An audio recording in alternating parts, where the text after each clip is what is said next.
शिव पुराण में 5 शिव धर्म कहे हैं, मतलब भगवान के प्यारों के लिए 5 प्रकार के धर्म निभाने के लिए आदेश है, जिसके द्वारा आपके जीवन में एक अच्छा परिवर्तन आता है, जिसके द्वारा आपके जीवन में कुछ क्रांति घटित होती है।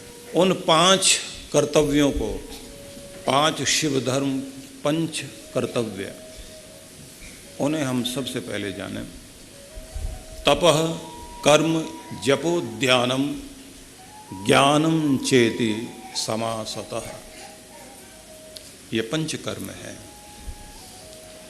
इन्हें धर्म कहा गया, ये कर्तव्य कहलाते हैं। तो सर्वप्रथम तप है, तपस्या करनी चाहिए। शिव का स्वरूप ही तप वाला स्वरूप है। तप के बिना किसी के जीवन में भी कोई निखार नहीं आता। कच्ची ईंटें, उनसे बना हुआ मकान चिरस्थायी नहीं होता, लेकिन यदि उन्हीं ईंटों को आग में पका दिया जाए, तपा दिया जाए, तो फिर वो ईंटें इतनी मजबूत हो जाती हैं कि उन ईंटों से बना हुआ मकान सैकड़ों वर्षों तक टिकता है। आपने देखा होगा, फौजियों को ट्रेंड करते समय आग के बीच से गुजारते हैं, अग्नि में से कूदाते हैं, पानी के दलदल के बीच से ऐसे तार लगा दिए जाते हैं, कटीले तार, जिसके नीचे से कोहनियों के बल वो चल रहे होते हैं, ऊपर से गोलियां चल रही होती हैं। कंक्रीट या कहीं कंकर पत्थर से भरी हुई जमीन, कोहनियां छिल जाएंगे, क्योंकि एक कृत्रिम युद्ध की परिस्थिति उत्पन्न की जाती है, जिसमें ये समझाया जाता है कि तुम्हारे सामने जीवन की कठोरता, युद्ध जैसी स्थिति आए तो तुम अपने आप को उसके लिए तैयार करो। जितना जितना पसीना उस समय फौजी लोग बहाते हैं, उतने ही वो निष्णात, दक्ष, कुशल हो जाते हैं, प्रवीण हो जाते हैं। उनके अंदर ऐसी मजबूती आ जाती है। परफेक्शन के लिए वो अभ्यास जरूरी है। तो वो एक तरह का तप है। किसी विद्यार्थी को आप देखते हैं, कोई आईएएस के लिए चुना गया, तो इतने समय तक लगातार पढ़ना, बाहर संसार की रंगीनियां उसे आकर्षित करती हैं, दोस्त उसको मजबूर करते हैं, यहीं बैठे रहोगे किताबी कीड़े बनकर। लेकिन अगर बच्चा उस समय संसार की तरफ ध्यान देगा तो वो जो बनना चाहता नहीं बन पाएगा। उससे भी ज़्यादा जरूरी होता है कि वहाँ से पास भी कर जाए। आईएएस पास कर गया, अब इंटरव्यू का समय है। इंटरव्यू के लिए जब जाएगा तो बड़ा कॉन्फिडेंस चाहिए, बहुत बड़ा आत्मविश्वास चाहिए। कितने लोग डिग्री ले लेते हैं लेकिन इंटरव्यू में फेल हो जाते हैं, उसके बाद फिर काम खराब। क्योंकि वो व्यक्तित्व भी तो चाहिए, वो हौसला भी चाहिए, वो पर्सनैलिटी, जिसे देखने के बाद इंटरव्यू में इंटरव्यू लेने वाला ये कह सके कि तुम वो व्यक्ति हो जो इस जगह पास करने के बाद उस कुर्सी पर बैठो कि तुम दूसरों को नियंत्रित करने के साथ साथ बड़े बड़े फैसले ले सको।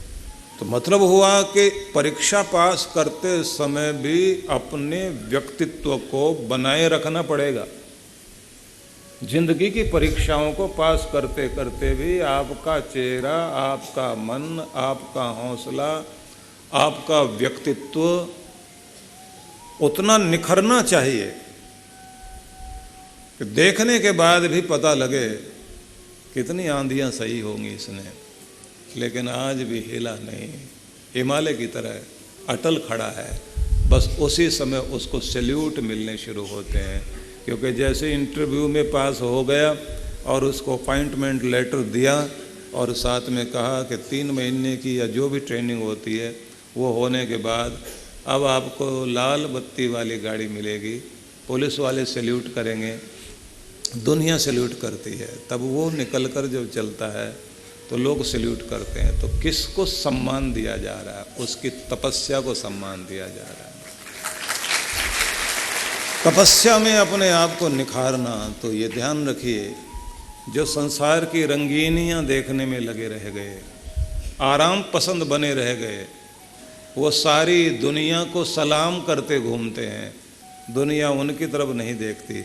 लेकिन जिसने संसार की रंगीनियां, आराम, सुख सुविधा नहीं देखी, तपस्या करता रहा, मेहनत करता रहा, उसने एक मुकाम, एक पद, एक स्थान प्राप्त किया। उसके बाद जब वो अपने पद पर बैठता है तो अब वो किसी को सलाम करता हुआ नहीं घूम रहा, दुनिया उसे सलाम कर रही है। तो अपने आप को अपने तप से वहाँ पहुँचाओ कि दुनिया तुम्हें सैल्यूट कर सके, दुनिया तुम्हें सम्मान दे सके। शिव भगवान के प्रति श्रद्धा रखने वाले लोगों के लिए ये कहा गया, या हम ऐसे कहें कि भगवान के प्रति जो श्रद्धा रखते हैं उनके लिए सबसे पहला कर्तव्य है तपस्वी बने। तपस्वी बनने में जो ज़्यादातर व्याख्याकारों ने अर्थ किए हैं उसमें कहा गया है कि तप का मतलब है सात्विक आहार, उपवास, संयम, शरीर की शुद्धि, ये शारीरिक तप आदि करते हुए चलें। इनके द्वारा आप अपने आप को सुदृढ़ करें।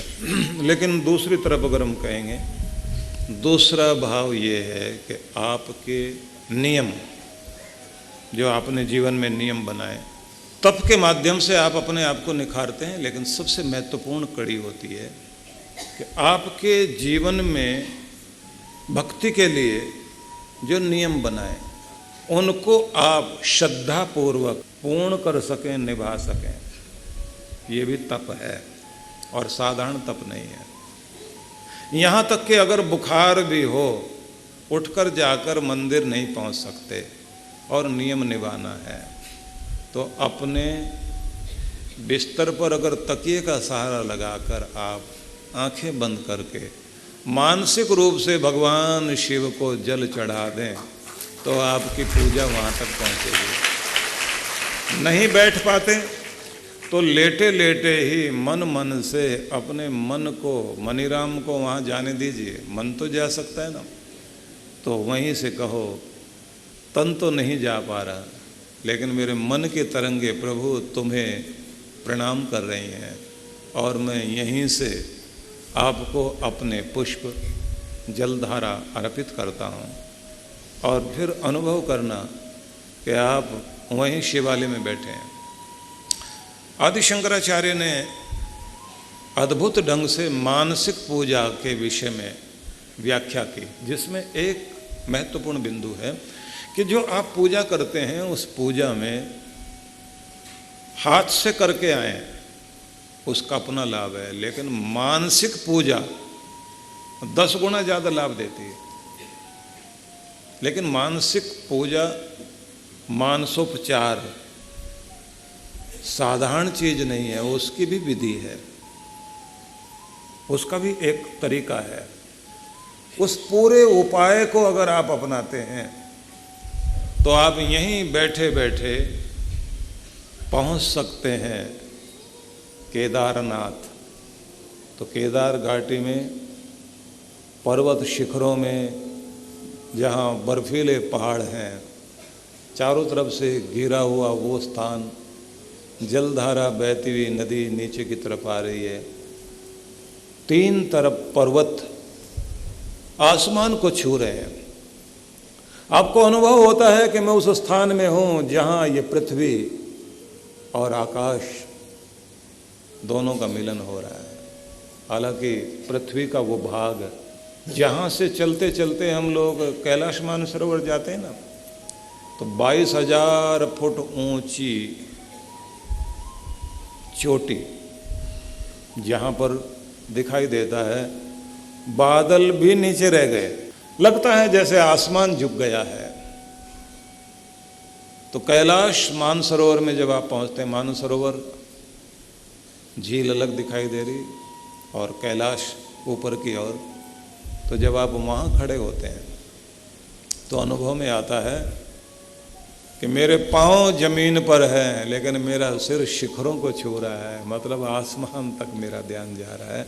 ये वो स्थान है जहाँ से पृथ्वी का मध्य भाग, जहाँ से पृथ्वी और आसमान एक हो रहे हैं और बीच में भगवान शिव की कृपा विराजमान है।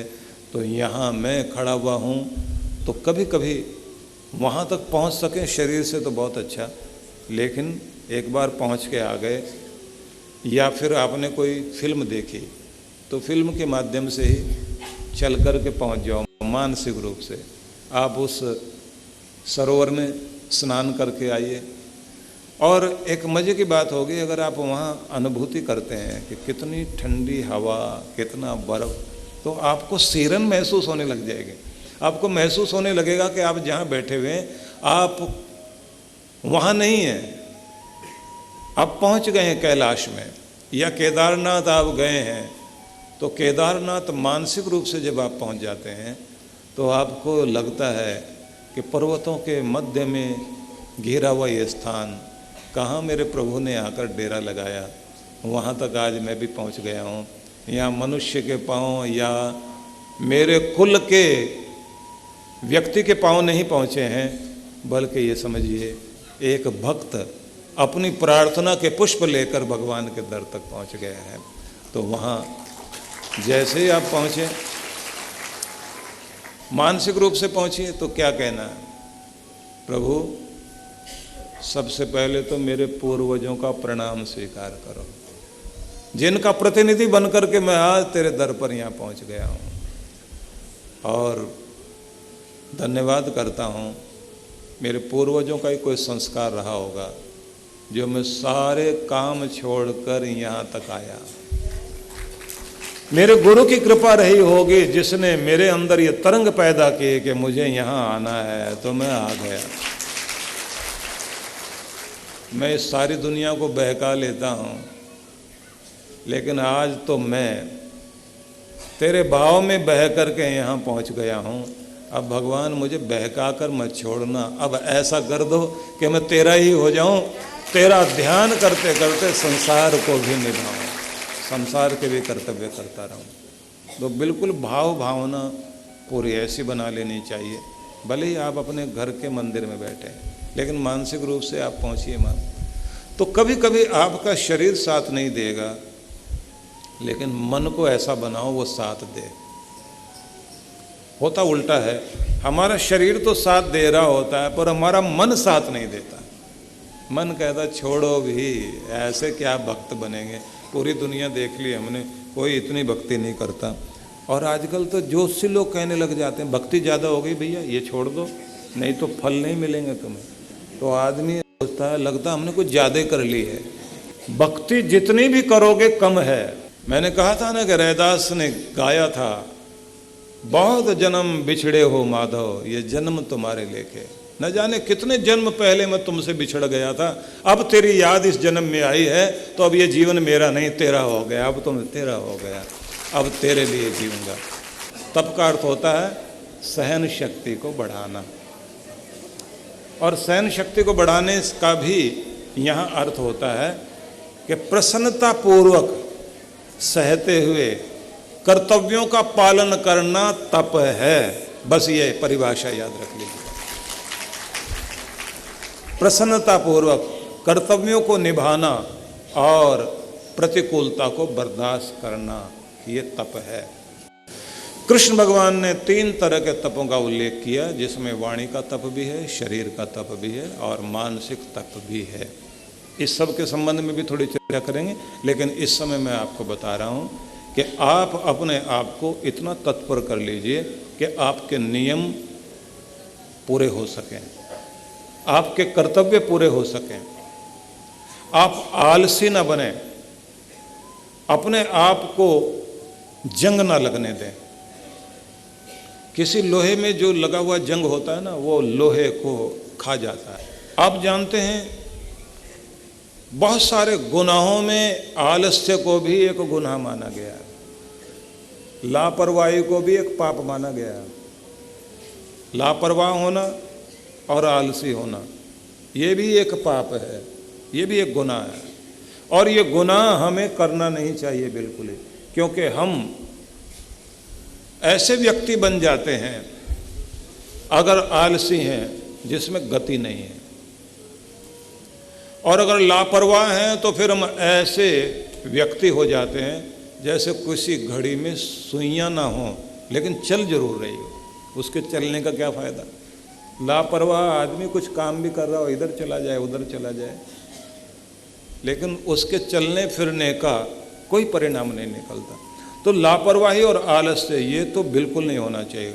और जो तपस्वी आदमी होता है उस आदमी के पास सबसे बड़ा गुण यही रहता है कि वो आलसी नहीं होता, लापरवाह नहीं होता।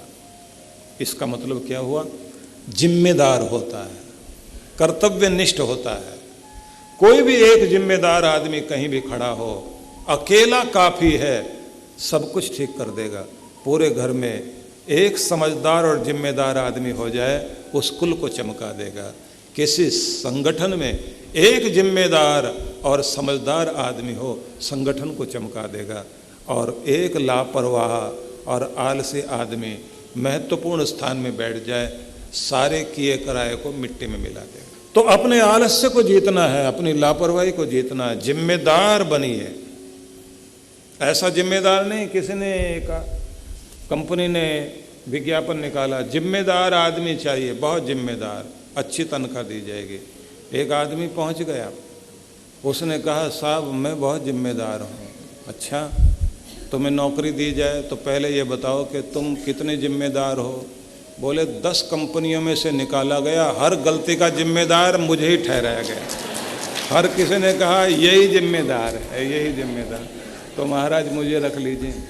तो ऐसा जिम्मेदार नहीं चाहिए, ऐसा जिम्मेदार जो दूसरों की भी गलतियों को सुधार दे, और जिसके जाते ही पूरे मशीनरी में ऊर्जा आ जाए, शक्ति आ जाए, तो उसे कहा जाएगा जिम्मेदार। और वो वही हो सकता है जिसकी ज़िंदगी में तप होता है। तो ये ध्यान रखिए, महान कार्य के लिए सहा गया कष्ट तप है, भक्ति के लिए सहा गया तप या दर्द वो तप है। इसी प्रकार से जब आप विद्या के लिए कष्ट सहते हैं तो उसका नाम तप है, ज्ञान प्राप्ति के लिए। इसी प्रकार से जब गुरु प्राप्ति के लिए, गुरु ज्ञान के लिए कष्ट सहते हैं, वो कष्ट नहीं होता, वो भी तप कहलाता है। और उस तप को करने वाला तपस्वी धन्य होता है।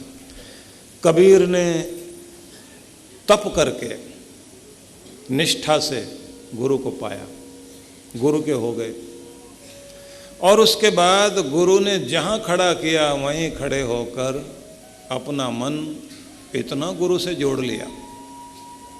स्वामी रामानंद महाराज कबीर को बाहर खड़ा करके और बोल कर गए, देखो कबीर तुम बाहर रहना, समय हो गया भक्ति का, मैं थोड़ा साधन भक्ति कर लूँ, और भक्ति साधन के बाद जब उठूँगा तो क्योंकि सर्दियाँ शुरू हो गई हैं तो रजाई लेने के लिए चलेंगे मार्केट में। कबीर बाहर खड़े रहे, सेठ आए मिलने के लिए, गुरुजी से मिलना है। बोले वो तो है नहीं, अभी मार्केट गए हैं, रजाई खरीद रहे हैं।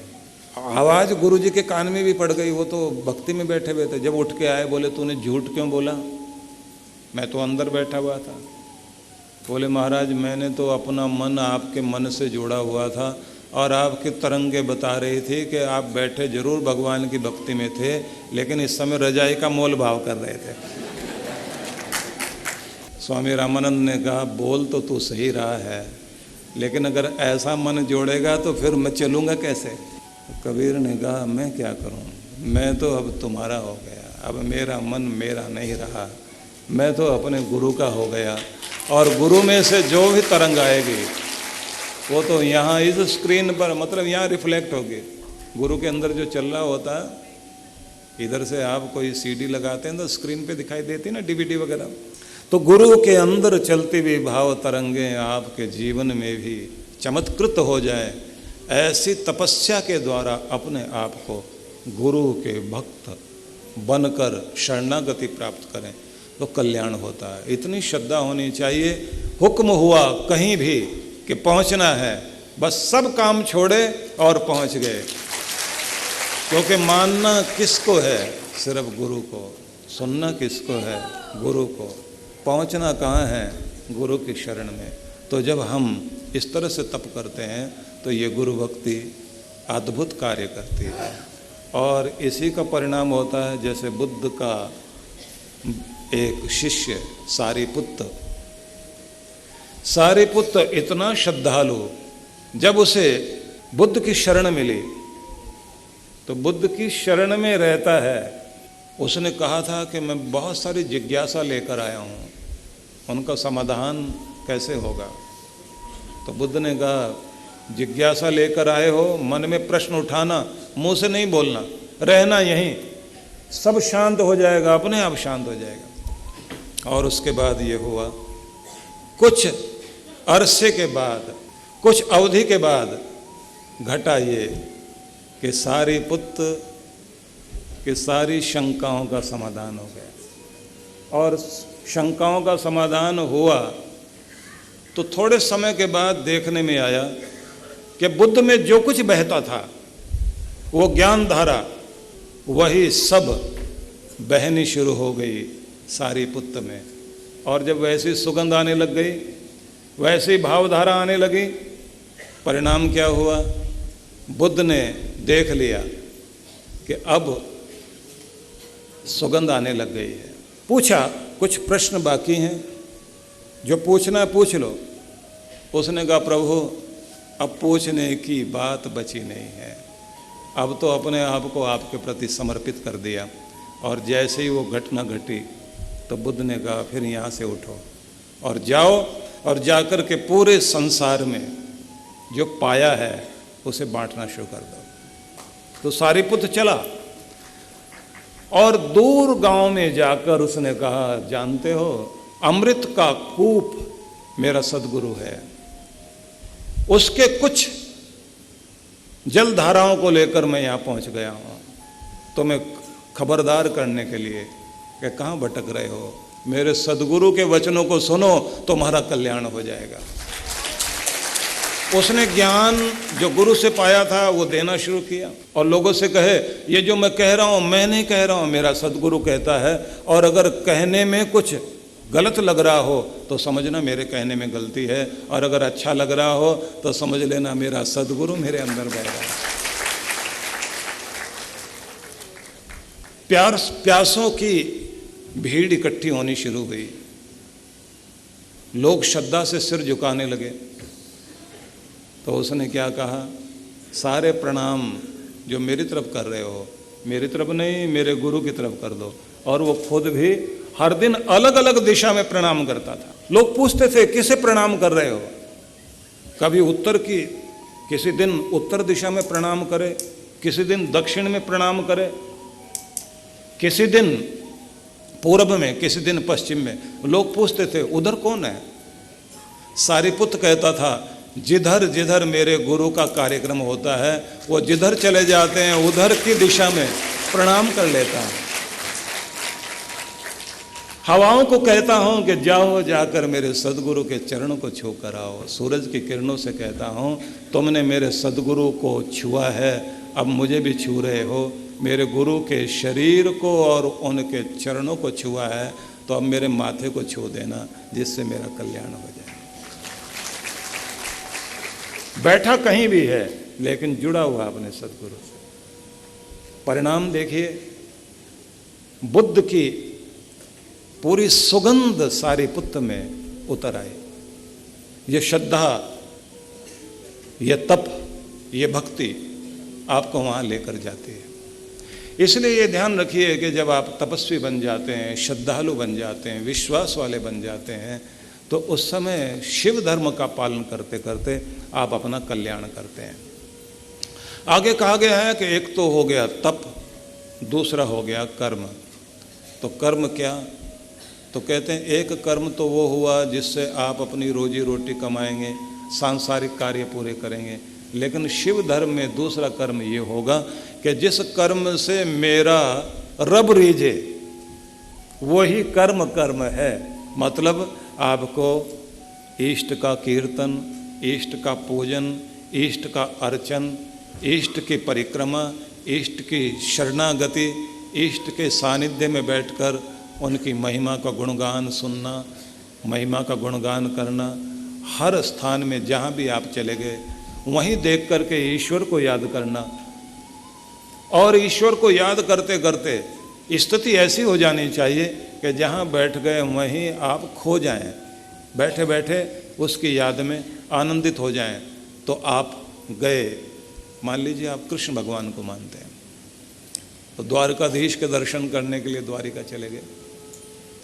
तो द्वारिका में दर्शन किए और दर्शन करने के बाद आप वहाँ से उठे और जाकर समुद्र जहाँ पर है वहाँ पहुँचकर समुद्र की लहरें जहाँ से दिखाई दे रही हैं, एक किसी चट्टान पर जाकर के बैठ गए और वहाँ खड़े होकर बैठकर आप कह रहे हैं, समुद्र तुम साक्षी हो, जब मेरे गोविंद यहाँ आए थे उन गोविंद को तुमने देखा था, और ये सूर्य ने भी देखा था, इस धरती पर उन्होंने पाँव रखे थे, ये हवाएं भी उस समय वही हैं, तुम मुझे छू रहे हो, तो एक बार गोविंद को स्पर्श करके मुझे भी स्पर्श कर दो, और लहरों की तरफ देखकर आनंदित होना और कहना, कृष्ण ने क्या यहाँ भी बांसुरी बजाई थी, कृष्ण ने यहाँ भी खड़े होकर क्या कभी तुम्हें प्रेम भरी दृष्टि से देखा था, जिस दृष्टि से देखा था वही दृष्टि मेरे ऊपर भी दृष्टिपात कर दो।